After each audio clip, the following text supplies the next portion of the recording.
विद्यारम्भं करिष्यामि सिद्धिर्भवतु मे सदा। Hello friends, मैं हूं राजू शर्मा सर और आप सबों का स्वागत है हमारे YouTube channel delight classes Motihari में। आज के वीडियो में हम लोग पढ़ने वाले हैं भौतिक विज्ञान के दूसरे पार्ट के बारे में, जिसका नाम है प्रकाश का परावर्तन और परावर्तन का नियम, और साथ ही हम लोगों को प्रतिबिंब के बारे में भी पढ़ना है। तो चलिए हमारे साथ। यहाँ पे मैं लिखा हूँ कि प्रकाश का परावर्तन क्या होता है। तो प्रकाश के किसी वस्तु से टकराकर लौटने को प्रकाश का परावर्तन कहा जाता है। अब इस परावर्तन का नियम देखिए, तो कहता है कि प्रकाश की किरण किसी सतह पे पड़कर जिन नियमों का पालन करते हुए उस सतह से परावर्तित होती है उसे परावर्तन का नियम कहा जाता है। अब यहाँ बात आता है कि जिन नियमों का पालन करते हुए, किन नियमों का पालन करते हुए भाई? तो यहाँ देखिए, यह हमारा समतल दर्पण हो गया। कौन सा दर्पण हो गया? समतल दर्पण हो गया।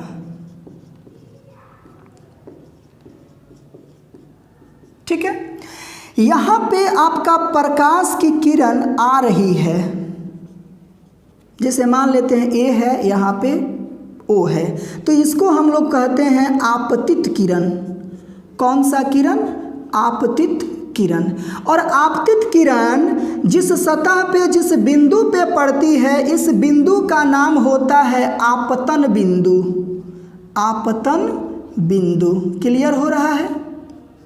अब देखिए, किसी माध्यम से आती हुई प्रकाश की किरणें उसी माध्यम में लौट जाती है तो वो जो होता है हमारा परावर्तित किरण कहलाती है। परावर्तित किरण कहलाती है। समझ में आ रहा है? चलिए, अब यहाँ पे किसी सतह पे डाला गया लंब क्या कहलाता है? अभिलंब कहलाता है। ठीक है, तो एक कोण आपका यहाँ बना और एक कोण आपका यहाँ बना, तो इस कोण को हम कहेंगे आई और इस कोण को कहेंगे हम आर। अब आई और आर क्या है तो यहाँ समझिए। तो सबसे पहले ये मान लेते हैं एन है और यहाँ पे आपका बी है। तो ए से ले करके कोई किरण ए से आई इस सतह पर ए ओ, तो यहाँ लिखेंगे ए ओ क्या है? तो आपतित किरण है। कौन सा किरण है? आपतित किरण। क्लियर हो रहा है? उसके बाद में आपतित किरण आकर जिस सतह के बिंदु पे पड़ा, इस बिंदु का नाम है बिंदु ओ। तो ये बिंदु ओ क्या है? तो आपतन बिंदु है। यहाँ लिखेंगे आपतन बिंदु। ठीक है, चलिए।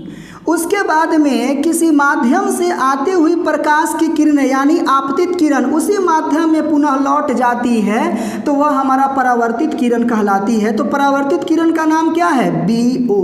तो यहाँ लिखेंगे बी ओ जो है हमारा परावर्तित किरण है। कोई शक? चलिए, उसके बाद में किसी सतह पे डाला गया लंब अभिलंब कहलाता है। तो इस अभिलंब का नाम क्या है? N O. तो यहाँ लिखेंगे एन ओ बराबर अभिलंब। अभिलंब को एक तरह से आप और भी बोल सकते हैं कि आपतित किरण और परावर्तित किरण के बीच में डाला गया लंब जो होता है वही अभिलंब होता है। अब यहाँ पे एक हमारा है कोण आई। कोण आई क्या है और कोण आर क्या है? तो ध्यान दीजिएगा, आपतित किरण और अभिलंब के बीच जो कोण बना है इस कोण का नाम है आई। इसी को कहते हैं आपतन कोण। क्या कहते हैं? आपतन कोण। और फिर उसी तरीके से परावर्तित किरण और अभिलंब के बीच में एक कोण बना है आर, इसको हम लोग कहेंगे परावर्तन कोण। परावर्तन कोण। समझ में आ रहा है? चलिए, अब इन बातों से एक निष्कर्ष निकलता है। यहाँ पे लिखेंगे निष्कर्ष। क्या निष्कर्ष निकला है आपका?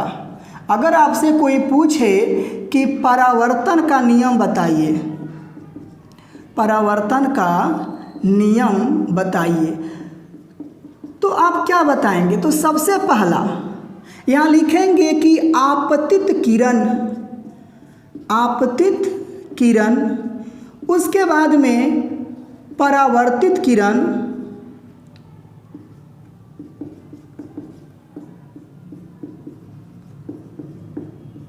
तथा आपतन बिंदु पर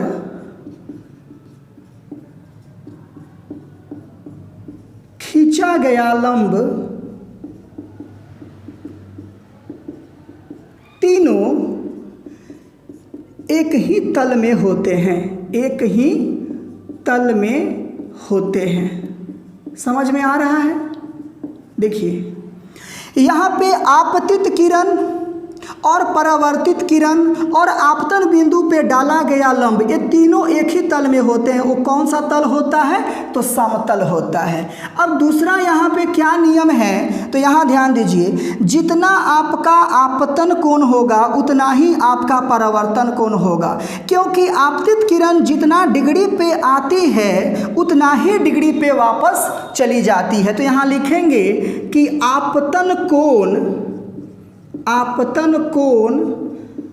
परावर्तन कोण के बराबर होता है। समझ में आ रहा है? तो यही हमारा निष्कर्ष निकला प्रकाश के परावर्तन के नियम का। समझ में अब आ गया होगा। अब देखिए एक नोट बता देते हैं यहाँ पे, यहाँ लिखेंगे कि समतल दर्पण पर पड़ने वाली लंबवत प्रकाश की किरणें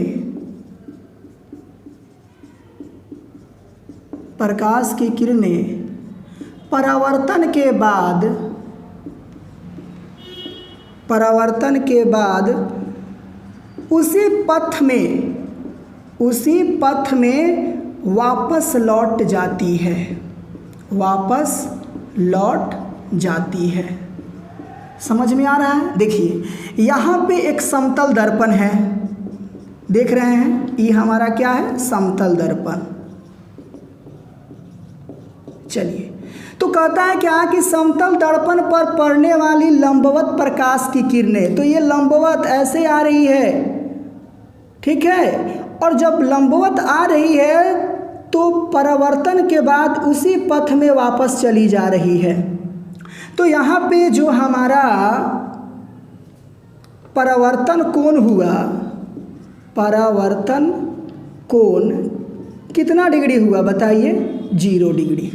क्योंकि मैं आप लोगों को पहले ही बता दिया हूँ कि जब किसी समतल दर्पण पे प्रकाश की किरणें किसी माध्यम आती है, जितनी डिग्री को बनाते हुए उतनी डिग्री में वापस चली जाती है। अब जैसा कि यहाँ पे समतल दर्पण में लंबवत पड़ रही है, एकदम खड़ा 90 डिग्री में, तो परावर्तन के बाद तो कोई कोण ही नहीं बनेगा, तो उसी दिशा में क्या होगी? वो वापस चली जाएगी। तो वहाँ पे परावर्तन कोण जो होता है वो 0 हो जाता है। समझ में आया? चलिए अब हम लोग पढ़ेंगे विशेष करके प्रतिबिंब के बारे में, ठीक है। अब देखिए हम लोग प्रतिबिंब के बारे में जान लें कि प्रतिबिंब होता क्या है।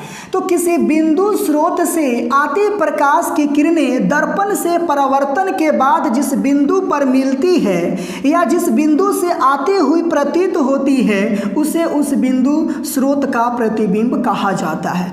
अब यहाँ पे प्रतिबिंब कितने प्रकार के होते हैं? तो प्रतिबिंब 2 प्रकार के होते हैं, एक आपके वास्तविक प्रतिबिंब और दूसरा आभासी या काल्पनिक प्रतिबिंब। तो मैं आप लोग को बता दूं कि किसी बिंदु स्रोत से आती प्रकाश की किरणें दर्पण से परावर्तन के बाद जिस बिंदु पर वास्तव रूप से मिलती है उसे वास्तविक प्रतिबिंब कहते हैं। समझ में आया?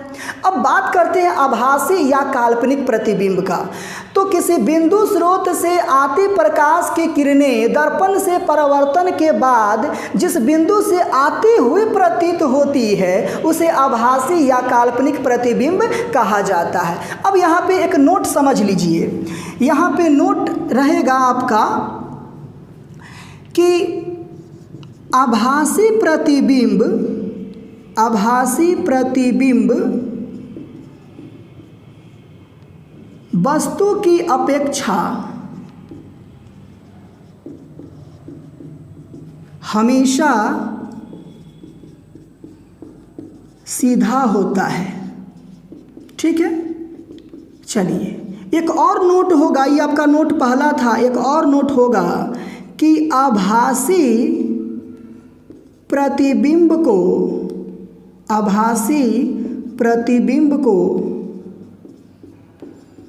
टूटी हुई रेखा द्वारा दर्शाया जाता है। समझ में आ रहा है कैसे? तो टूटा हुआ रेखा आपका यही होता है, ऐसे। तो इस तरीके से हम लोग आभासी प्रतिबिंब को दर्शाते हैं। एक चीज़ मैं आपको और बता दूं कि वास्तविक प्रतिबिंब को पर्दे पर प्राप्त किया जा सकता है, जबकि आभासी या काल्पनिक प्रतिबिंब को पर्दे पर प्राप्त नहीं किया जा सकता है। चलिए अब हम आपको बताने चलते हैं कि समतल दर्पण द्वारा प्रतिबिंब का बनना।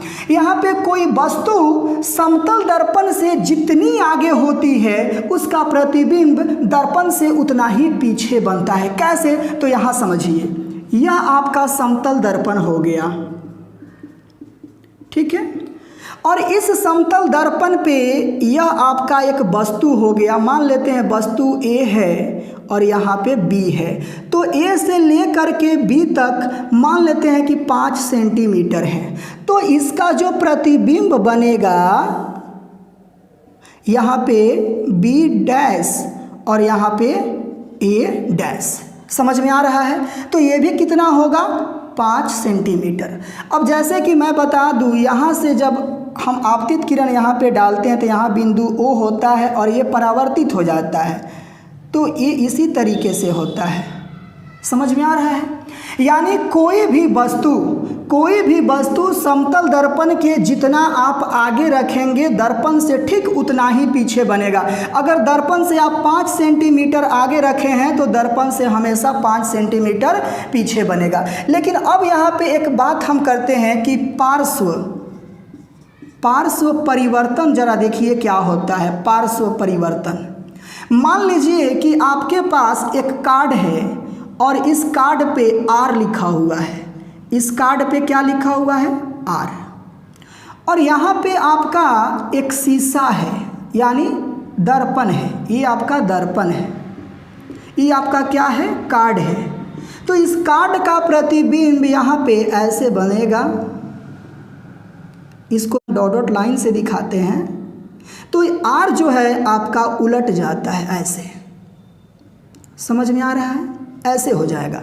तो पार्श्व परिवर्तन में क्या होता है कि जब हम शीशा के सामने खड़े होते हैं और हम अपना दाहिना हाथ उठाते हैं तो शीशा के तरफ से इशारा आता है कि वो अपना बायां हाथ उठाया है। जब हम शीशा के सामने R जैसे लेटर को ले जाते हैं तो उसके पीछे से यानी दर्पण से हमको उल्टा R दिखाई देता है, और जब उल्टा R हम दिखाएंगे तो वहाँ से आपको सीधा R दिखाई देगा। तो दर्पण में ये पार्श्व परिवर्तन होता है, उलट जाता है। ठीक है, तो मैं उम्मीद करता हूँ कि ये वीडियो आप लोग को बहुत अच्छा लगा होगा। तो हमारे वीडियो को आप लोग लाइक कर दीजिए, अपने दोस्तों के पास शेयर कर दीजिए, और किसी भी प्रकार का दिक्कत होता है समझने में तो फिर आप कमेंट बॉक्स में लिखेंगे, मैं फिर उसके ऊपर एक वीडियो क्लिप बना करके आप लोग को समझाने का काम करूँगा।